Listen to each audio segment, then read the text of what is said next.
Guys পিছনে একটা আপুরে দেখতেছেন, তো আপুরে সাথে একটু কথা বলবো যে আপু কীরকম মাইন্ডের। তো দেখি এক্সকিউজ মি বলার সাথে সাথে কী বলে।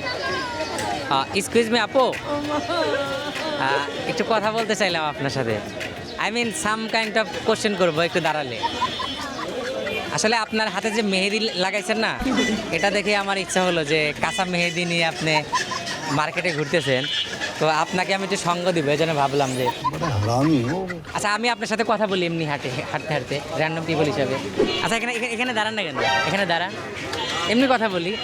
আপনি কি এখানকার লোকাল, সিরাজগঞ্জেরই? তো গাইস আসলে আপুর হয়তো বয়ফ্রেন্ড আছে, তো এই জন্য হয়তো আমার সাথে দেখলে হয়তো বকা টকা দিতে পারে, এই জন্য একটু ভয় কাজ করতেছে। আপনি এত সুন্দর, আপনি একটা বয়ফ্রেন্ড চলে গেলে আরো 9টা আসবে, আর যদি তাও যদি না হয়, হাজব্যান্ড আছে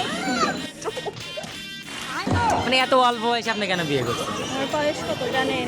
কত বয়স? 22। কোথায় পড়াশোনা করেন, কোথায়? করি না।